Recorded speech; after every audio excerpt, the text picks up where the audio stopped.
Okay, welcome back for another episode of the randInt podcast with Raffy and Chandra. Huzzah! I'm trying. It's still going. Episode 15, even though we just released episode 14 today. But hey, this is how we become content people. Yes, that's right. We're becoming professional. Exactly. So, how are you? Well, it's a mini-sode, first of all, so we better put timers on, because the last one went for 70 minutes after editing. All right, so how are you? But 5-minute timer, so that if we do each segment, we should be just over 15-20 minutes. TikTok on. I've been good. So last week I had off. This week I'm did a full week of work, but still in the sort of refreshed kind of state. I'm less cranky than before. Yeah, so a couple of bits that I started was I want a new pair of headphones. And as you might know, I have way too many pairs of headphones already. Yes, way too many. I know they're having sold off some of them. Well, yeah, there we go. Yeah, I don't know if you can see this, but this is the Sony XM300, the earbuds. I got the AirPods, what I normally go running with. There's like the Jabra ones that are really good for call quality, but anyway, they don't really get used much. There's the Sennheisers. I think you sold those ones. Yeah. There's like the BO E8s, the first gen ones. Anyway, headphones are like my crack cocaine. Yeah. And the next one that's coming is ... The Bang & Olufsen EQ, which looks amazing. Okay, it's totally different. It's totally magical. It's going to replace all the others. Yeah. It'll definitely be the only one. Okay, they're freaking expensive, but supposedly these are the first ones. Well, the Neuras are meant to be, because Neura released like an in-ear one as well. But their call quality is shocking. Whereas these are meant to be like the same level of noise cancelling as if you had like an over-ear ones, according to some of the reviews. But they actually have beamforming mics, so the call quality is not too bad. So it's like, well, it's like the two things I actually want. Noise cancelling and that. So it sounds like AirPods. Yeah, but they're not, because they're better. Cancelling and pretty good audio for best noise cancelling, no stalk. Big important difference. None of this like weird crap coming out of your ear. Yeah, it just blends right in. So anyway, so the challenge is for a month I have to run 5Ks at least 5 times a week. Or if it's like, because it's Melbourne, if it's a not greater than 0 chance that there might be gale force winds, and that might be a very stupid idea. Indoor run okay? We're in lockdown, man. There is I can't do 5Ks indoors. Sorry, WA talk. And in the next month, I don't foresee us coming out of lockdown. Yeah, if we're putting down any bets, I would put Melbourne coming out with vaccines. Yeah, so that would be the easy way out. So if I can't do it, then it's 50 push-ups, 50 squats, and 50 lunges. That seems easier than 5K run. It is, but the thing with it is that it's also for days where it goes for, say, like I would rather go for a 5K run. But the original was 100. The problem is that those are the days where I'll be stuck in theaters for like 15, 18, 20 hours. So I'll come home and actually not as in, it's one of those ones where if I know I have 100, there's no way I'm going to be game enough to try it. And it's also, I can't divide it up at work at the moment. So normally, back before COVID, I used to do push-ups, put gloves on and just do push-ups. But now every surface is potential COVID, Yeah, you can't, you can't bend those rules. And it's also not the time to do it, right? With an N95 on, because at Western I have to have N95s. It's actually pretty hard to do anything. The other day I took my mask off and my lower lip was swollen because I was breathing like this for 10 hours. So it's because of that it's easier. Sure.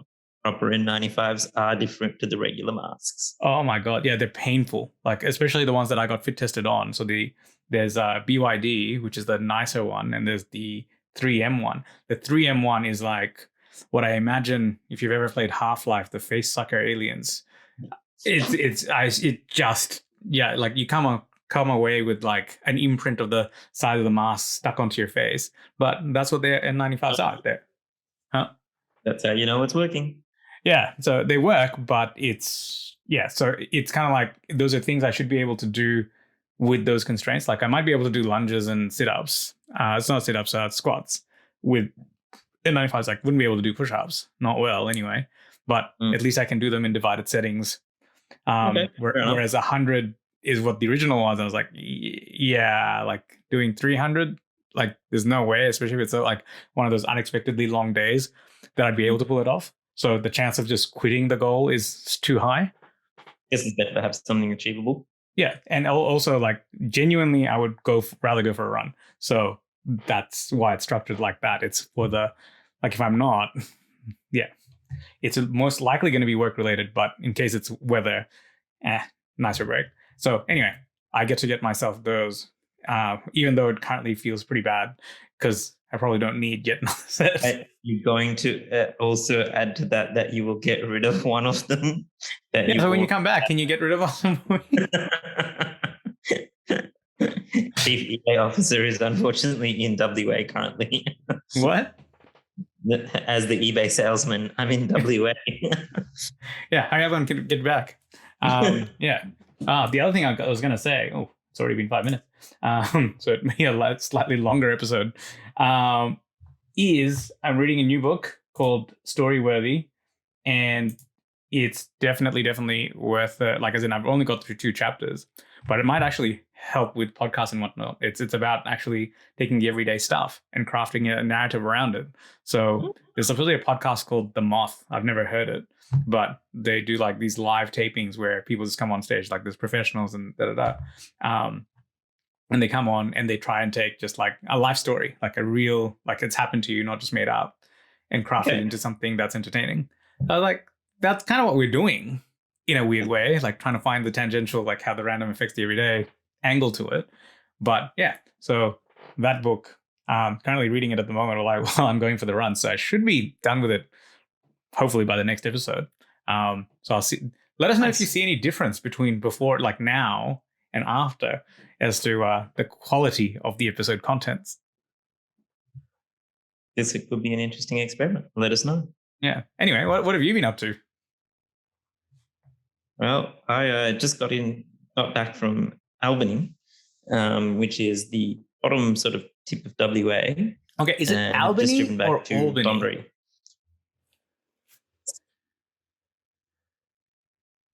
Hello, say it again. Is it pronounced Albany or Albany? Oh no. Turns out the internet is very bad in Albany and in Bunbury now. I believe there was another little drop out there. Oh, no, I was just wondering, is it pronounced Albany or Albany? I believe it's Albany.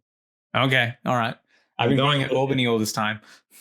Yeah, because I think I used to call it Albany as well. And then I think I was being told that I was wrong. Oh, well, there you go. At least the locals have spoken. Yeah, or somebody's just pranking me. Anyway, you're back at Bunbury. Geez, Western Australia has a whole bunch of variety. They seem to have gone from A to B with a berry at the end. And a pip, don't forget. Yeah. But no, just Breathbury. Pull back into Bunbury. I did for the first time get a bit of range anxiety with the car. What? With the Tesla. So I'm supposed to get a good 500 Ks out of it. But this was much less than that. Initially, it said I'll arrive with 20% of battery to go, but only made it with 3% battery, which is like, that's kind of pushing it a little bit. Which was not ideal. At the end of the day, there were charging stops along the way, which I didn't bother using, which, I probably could have just stopped for a, coffee and that would have sorted that out. Instead of having to emergency charge at the end. But so that was something new. But it also brought up an interesting thing, which is that I think the whole cables for electric cars are going to become an issue. Now, as an Apple person, this is definitely not an issue anywhere else. Yeah, no dongles required. Yeah. So this is definitely not a thing at all. But I can see how it's going to be an issue as we go forwards, because I'm pretty sure every car manufacturer is going to have their own proprietary charging cable. And I can see how every charging network is going to want to have their own proprietary charging cables as well. They're not. They've actually already done the alliance. Have they? Yeah, like they've actually formed 3 major alliances. So there's CHAdeMO, Yeah. CS2, which is I think the Tesla Yeah, one. that's the Model 3. But I think Yeah. the Model S is different, isn't it? No, so that's still, I think it's the old version of the CS2. Which you can't plug the current ones into, right? No, but they're switching the difference between the two is that the old version, the battery chemistry couldn't accept as high an output, so it's missing the 2 prongs. Basically, the 2 prongs have a DC to DC adapter, so basically it just pumps correct current straight into the battery. So it's basically, as they go forward, the CS2 connector supposedly is forward compatible, whereas back then there was no battery, like as in it was just like the old lipo batteries strung together. So that standard will drop off, but it's like it's kind of like USB, right? It's all USB 1 at one end, but it's like the micro USB and onwards. So it's just So that's a Tesla. I'm hoping it continues that way, because I can definitely see how it will be pretty tempting for any of the car manufacturers to have their own proprietary. See, the thing is, it used to make sense because, like, Sony days and whatnot, if you had a proprietary format, you could charge royalties. Well, the problem now is that you have to develop it, then you have to develop the infrastructure for it. And all you're trying to do is get some royalties out of it. Whereas with all of them, because they have the ID recognition thing, you can just jack up the price for your brand. You don't need to do that entire R&D cycle. Like, that's true. You can just say that if you park a Merc, the Merc's charging is X or whatever, right? Yeah, that's true. So I don't actually think that they want to do that. There might be some advantage if someone comes up with something that's super slimline and super high voltage and it's very different. Sounds like a lightning port. Oh God, it's like seriously, Magical. I have the AirPods because they are pretty good even for Android users, but like the one crappy thing about it is the lightning port. Why they keep and actually it's smaller, it's better. Europe is supposedly about to ban it and compel Apple, and if they do, I might actually switch back because I'm like, USB-C's back. I did see some talk about that, and I reckon Apple's way out of it is they're just going to take the charging port out entirely and make it wireless. Fine, but then get rid of the magnets. The magnets are stupid. It's gonna wipe my credit cards. Amazing. Can't believe like Apple gave up on the airport. What was it called? Air power charging mats, and like some small companies made it happen. Yeah, that's true. They did look pretty when they showed the preview pictures of it. Well, for anybody who's curious, it was supposed to be a mat that you can just lay out and you can charge all your devices wirelessly on it. But the difference was that, like, as compared to other ones, that you could put it anywhere. You didn't have to line it up with, like, just the charging coils just run. But turned out that didn't work as well as they hoped. So yeah, and they gave up, and small companies have managed to pull that exact thing off because there's one on my coffee table just like 5 meters away. Must be a hoax, fake news. You've tried it. This is true. Anyway, yes. So cable life. I'm just hoping that I think the whole electric vehicle thing will keep going. It was interesting because got pulled over for a random breath test, and 2 cars behind me was another white Tesla. And even the police guy was like, what are the odds? There's 2 Teslas. No, supposedly between Bunbury and Albany. Yeah, that's true. That's true. Like, supposedly the wait list is growing because the Model Y is becoming available in certain markets, but because of the chip shortage, their ramping up is slowing. Well, all electric, like new cars, are slowing down, but the electrics, because they read more chips than normal, the backlog's growing. So hence the Model S Plaid or whatever it's called is like already 2022. Yeah, when I was looking, I was like, oh yeah, I wonder when that what that costs. And then it said delivery August 2022. I'm like, Yeah. well, that's not happening. Well, I think they delivered 25 in the US and then kind of just so they could say, yep, we've delivered, and it's not just one. And the rest have been like really slow going. Like people are getting them, but yeah. Anyway, let's move on because it's already been like 20 minutes. All right, next segment.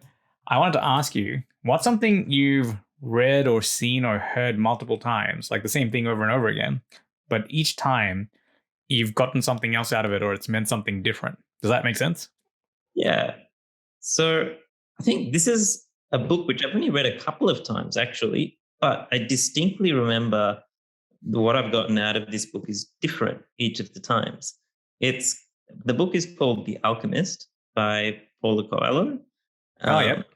So I won't, give away the entire story or anything, but it's basically just the tale of a shepherd who's kind of decides to go on a journey. That'll do as a generic kind of tale / story of it. Well, it's also very woo woo. Like I gotta say, It definitely goes into a bit woo towards the end of it. But reading it initially, I remember when I first read it, it was more about like take charge of where you want to go and just go there. Yeah. I think at the time that was when I was sort of thinking about should I do my fellowship in the US and should I do more of the health tech stuff and all this sort of stuff as well. You read it that late? Yeah, quite late. Never really got into it. It was like the big huge thing when we're in med school, end of med school. Nah, only a few years back for me that I first came across it. So that's kind of what I took away from it this time and from that time.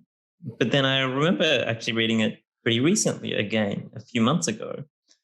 And what I took away from it was a little bit different.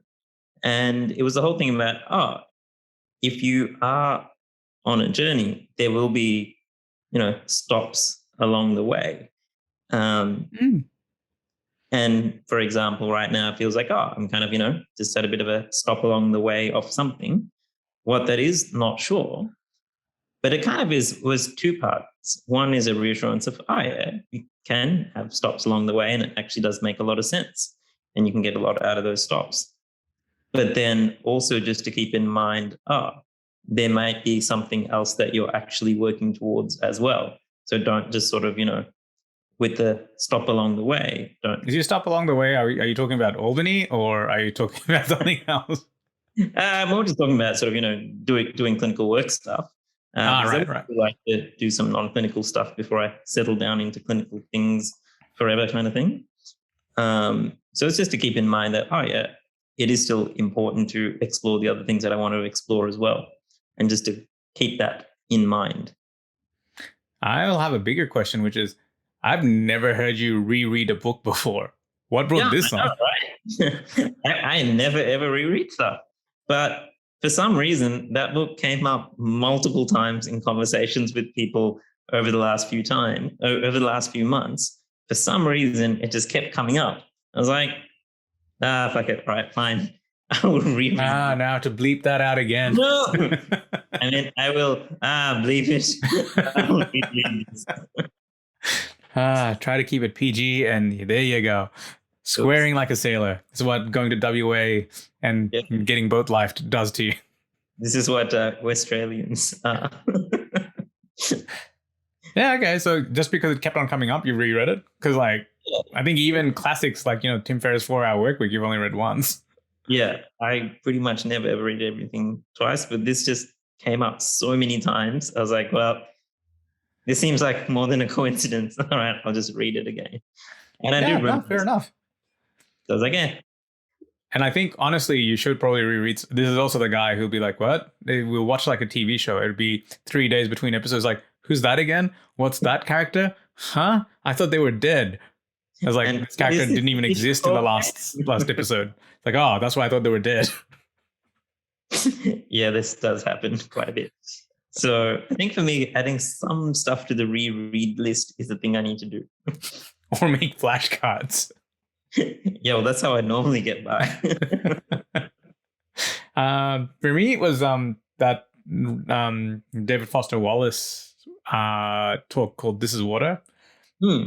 He gave it as a commencement speech, and kind of like you, it. So unlike The Alchemist, the first time I heard it, I kind of was like, it didn't. It. I could tell that it had something interesting to say, but I just wasn't quite there. Like I kind of heard it, and I was like, I think I get it, but I don't really. And then for whatever reason, it felt like it was something that I would get something out of. So I listened to it again like a few months later.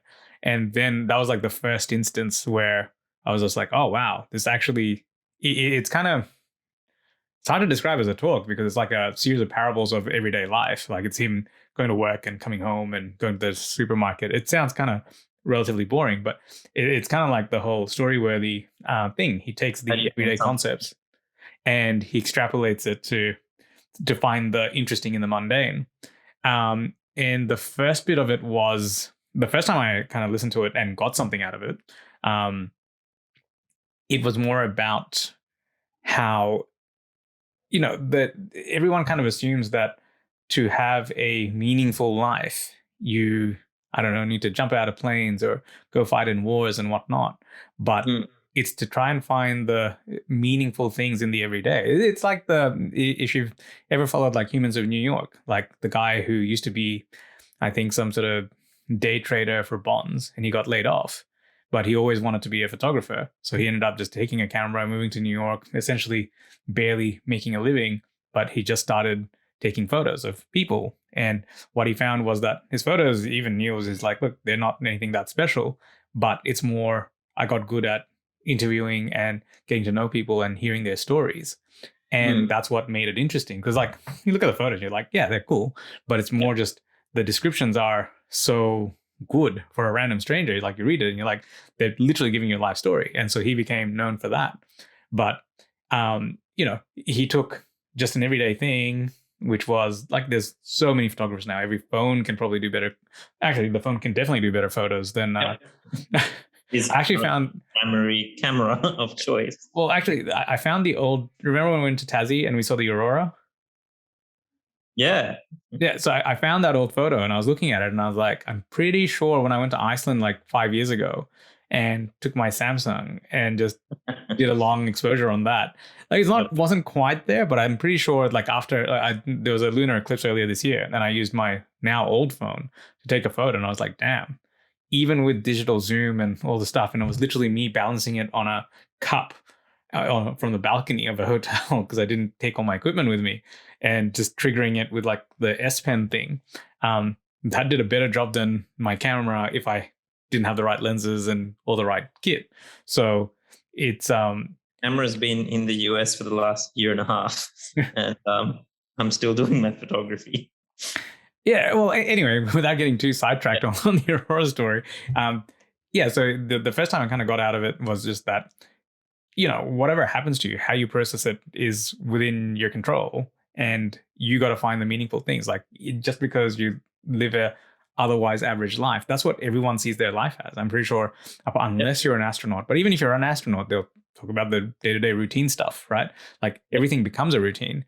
It's only when you kind of go, what actually makes it, like what are the bits, like say you're trying to do something heroic, what makes it heroic? Like why do you care so much about the action hero? It's because usually, and this is what I got around the second time of it when I listened to it, was that it usually comes back to being of service to something greater, like be it others or whatnot. So the first time was take responsibility for whatever it is, and the second time was like, well, actually every single thing that you kind of value, like you look up to and you go, it's like, the old school action hero stuff. It's like, well, they're out there defending other people. It's not because they want to win. It's like they're doing it for someone else. It's like, why do you care about the astronauts? Like, well, they're out there taking the risks and exploring so that they're trying to discover stuff. Like if there was let's say there was Elon Musk just built a rocket and pissed off to Mars and never sent anything back. No one would care. Everyone would be like, I wonder how he is. And that's about it. Right. But it's the fact that the explorers are doing it for humanity. That's what makes it a story worth following. That's why you care, right?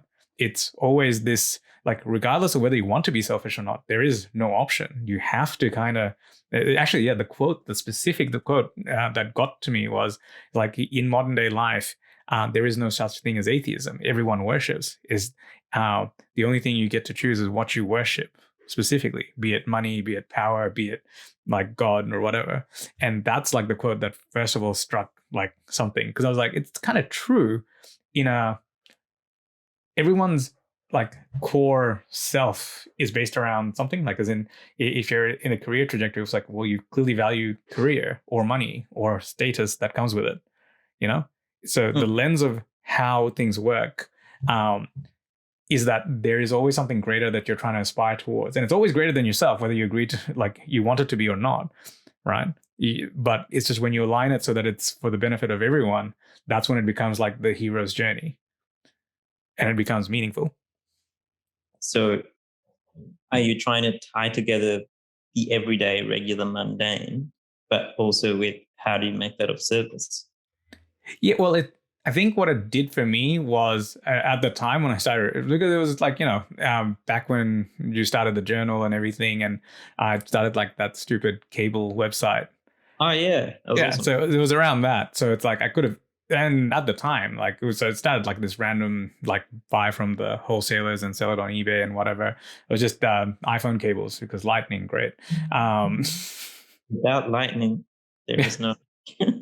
But anyway, the thing was that there was one time I put it on sale, and I put it up on this website, and everything sold out within 2 hours. So basically in 2 hours, I had, at the time, earned 2 weeks worth of income, and another hour of packing. So I literally was like, wow, like, if I keep this up, I could have like a full-on e-commerce business out of this, like do the whole drop shipping thing, yada, yada, yada. That talk probably kind of made me question, is like, all right, ultimately I could solve people cable problems. Is that going to be more meaningful, or is it going to be doing the, like, everyday medicine is like, it becomes a routine thing, but there are difficult things. And that's always been the interesting, challenging stuff for me. Like half the stuff I do by choice is the more difficult stuff, because I know a lot of people shy away from it, but those are the points where I think I can actually make a bit of a difference. Like, either get through it without being too serious about it if someone looks anxious, or taking that tiny bit extra thing. And I would say that talk had a lot to do with giving me the perspective to not just base it on financial success. Like, I could have done the business things that would have been more financially savvy, would have been a better use of time in terms of time to money ratios. But I think the satisfaction of doing a difficult case, knowing that it's difficult, and choosing to do the difficult thing, there's something inherently satisfying about that. And I think that's a bit of a selfish reason, but I think also ultimately that kind of helps more people. Without getting too sidetracked, because I think we're way over time already. Yeah, it's an interesting talk. And every time I listen to it, even now, I'll get some little nugget. And like, we were briefly talking about this before. And I think it's to do with more is like, if you look at art as a mirror to yourself, it's not so much that the art's changing, because it's clearly not. It's just you have changed since the last time you looked, and you see a bit of a different edge to you. Yeah. I think it's a bit of a, you've changed on your journey, and also what's on your mind at the time is also different. Because the best sort of stuff usually has analogies. It's kind of like,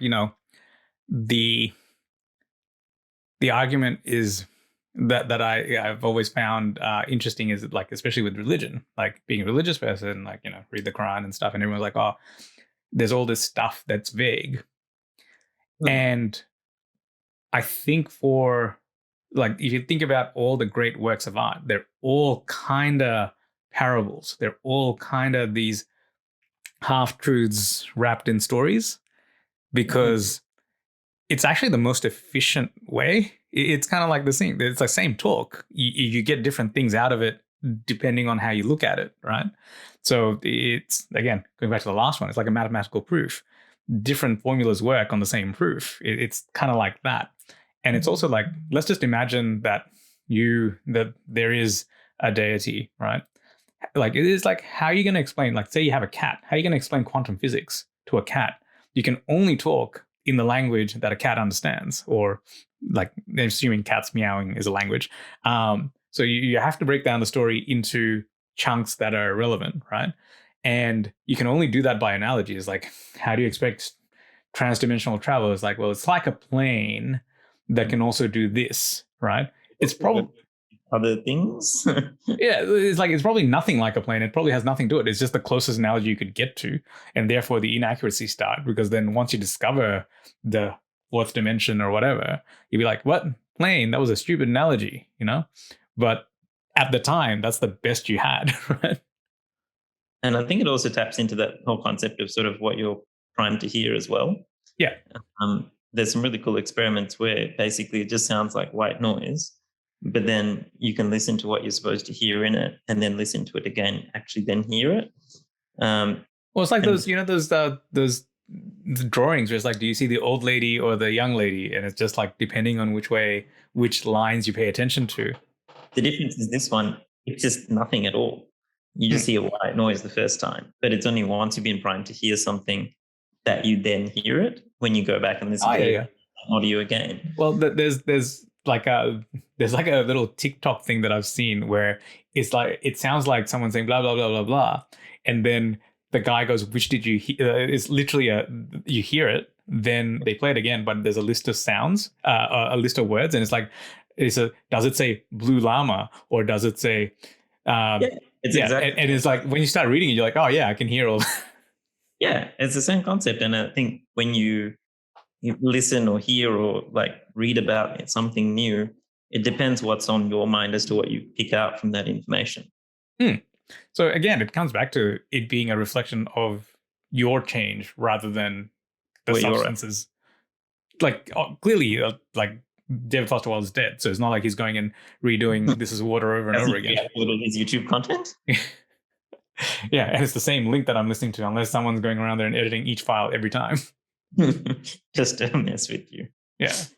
But yeah, that's still like every 6 months to a year, I will listen to it again. And it usually reaffirms things, but sometimes I still get something new out of it. But it's comforting in a way, not so much that you kind of go, oh my God, like there's so much I don't know, but it's like, it's almost become this little marker that I've changed. Like that's how I've come to look at it. It's like, there's bits that I used to find really meaningful and I just don't anymore. And I think it's because things have been internalized, and that's just how they are now. And whereas other elements, the other edge cases, I'm like, yeah, that thing, like that I notice more. And then I ponder about that a bit more. Like for a 20-minute speech, that's pretty darn good. That's like a lot of repetitions. Like that is good recycled evergreen content right there. I think the takeaway for me is I'm going to probably have a couple of bits and pieces that I accumulate as maybe just touch base every year or something with that content. Yeah. Like I would say This Is Water for 15 or 18 minutes. Definitely worth it. And so it was interesting, right? So I did this experiment when I first or second time I heard it, where I played it for like a few different friends, and you could watch them because they'd be chatting, and then just go silent. Yeah. Like everyone had a different point, right? Like you could you'd have to engage them because obviously they'd be paying attention, but you could make little small talk bits, but there's bits where they would just not respond. All right. Like it has this and then everyone had a different one, and then I asked them, and it's like, oh, that really hit home, or it was like that specific point, and I was like, wow, it's one of those like analogy filled things that seems to apply universally to most people, so it actually hits. Like, I don't know, everyone keeps on saying it hits different. I assume this is what they mean. All right. Well, on that note. Okay, something a bit more lighthearted. Yeah. All right. What's the most disgusting thing you've eaten? Go. Well, I had an answer for this. Yeah, I even gave you time to think about this. So you can't say, let me think about it. This is from recent past. So the last time I was locked down, so this was a little bit earlier this year for a couple of weeks, I bought a bunch of fish because I was like, great, I'm going to cook. Okay, before we go any further, I would like to give context. This is a guy that, for the sake of efficiency, has in the past gotten protein powder, green, like what's it called? Vital greens powder, psyllium husk, combined it together into like this porridge mush and gone, it's become like concrete. Yeah, it doesn't taste very good, but oh well, it is the most efficient way of eating. He's also the guy who will get brown rice, like sardines, then peel a banana and put it on top just for efficiency. So when I say most disgusting thing, this is the standard that's normal and delicious according to him. Gotta say, sardines and rice, delicious. Banana, Yeah, better. Is highly efficient because of the nutritional density. Anyway, day in, day out, this is what my kitchen has to put up with. It's amazing. But so that's not the disgusting part. That's the delicious part. But when I was cooking, I was in quarantine. I was like, oh, well, may as well do some cooking. And I wanted to get into, got a whole bunch of different types of fish. It's making a whole bunch of different things, mostly going well. And I was like, I should make some ceviche. Unfortunately, I picked the wrong fish, I believe, and also the fish that had been thawing for the longest days. So initially I was like, this smells questionable, but I've already cut the limes in half. So I proceeded to make it anyway. And that was not I had a few bites and I was like, yeah, it's not worth it because I'm in quarantine. So if I get sick, then I'm going to have to answer to people as to why am I in isolation in hospital? So ceviche, don't use the old blue grenadier, which was the cheapest cut that was there. Oh, man. This is also the guy who found this old packet of something in the fridge that was his, and he forgot about it until I pointed it out. I'm out of focus. There, fixed. And he went and cooked something with it, and then the next day when he was in this apartment went, that should not have been eaten. And because I didn't see him for the day, then he woke up like 24 hours later going, ow, well, at least that's out of the system now. Well, I mean, I don't like to waste food, so. I was trying to think, I am not a fan of oysters.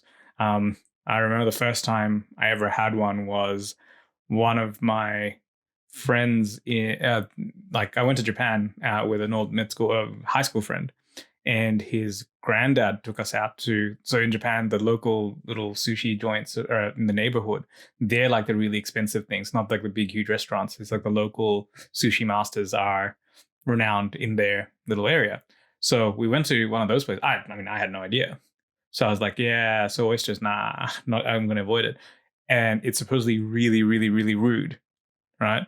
There's also the final course, and first time in Japan, so I was like, all right, I'll try to stomach. And I was like, it literally has the consistency of snot. I do not understand. Like, it just hit my mouth, and I was like, okay, gulp. I can't chew. No. And then even then, I could feel it slowly slide down, and I was like, why? Why is this thing inside my body? Like, it's usually if I'm asleep and I have a cold that I have this sensation. Why am I voluntarily doing this? But I couldn't think about it too much because I knew I'd vomit. So I was like, okay, delicious ceviche. That's what I'm eating. But that's not even the worst one, though, because the worst one to date where I actually started gagging was a friend's birthday and they had durian cake. And I do not understand how people can eat this stuff. Like, I have not eaten a proper durian, so maybe there's something delicious about the flavor, but just the smell. So I pinched my nose and I took a bite off the cake and I was like, okay, it tastes like cake. Then I let go of my nose and I was like, that was the worst mistake. I had to get a piece of paper, like a napkin, and just spit it out. I was just like, holy dear God, like, what is wrong with those people's olfactory nerves? I'll tell you something, stay away. Like, seriously, it's like your senses are there for a reason. Like, none of it smelt delicious ever. Like, I could kind of get by pinching my nose, but the moment the sensations came back, it was like the full body expulsion reflex had kicked in. I was like, nah, this ain't happening. Yeah, I'll agree. I'm firmly in the not durian fan camp. Well, I just don't understand how you can like it. Like, people clearly do, and it's very divisive, but what about it is good? Of my family, my mom loves it. And so I remember... How? Like, what? How do you ignore the smell?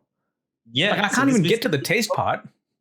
So we used to, whenever we go for like road trips in Sri Lanka, in the van, there would be a durian inside.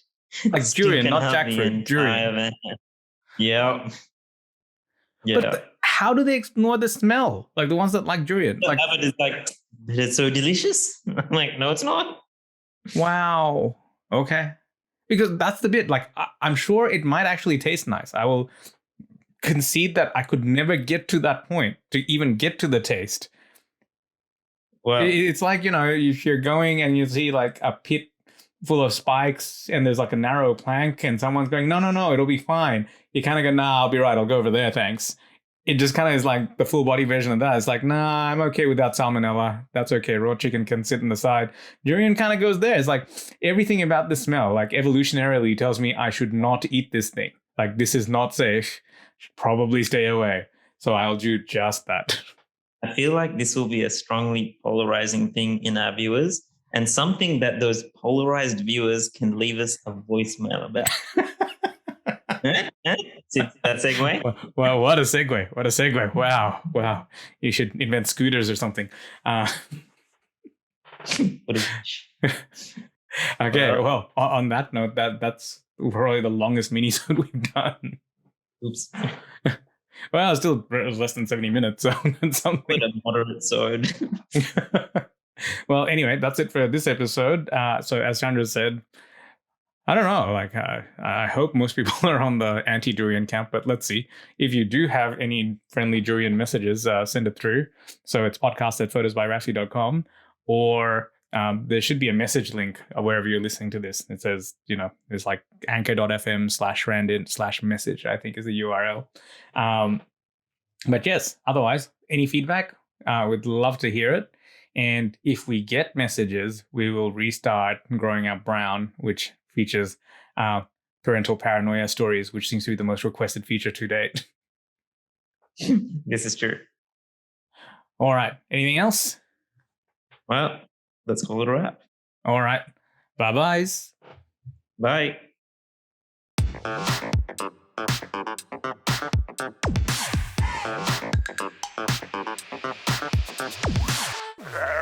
Let me just try and switch over back to the Wi-Fi in case it's gotten better. I'm going to switch over to the 2G because the 5G seems to be a bit shitty at this spot.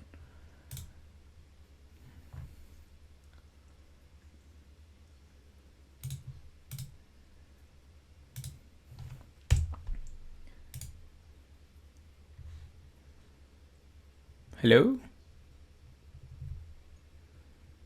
Chandra?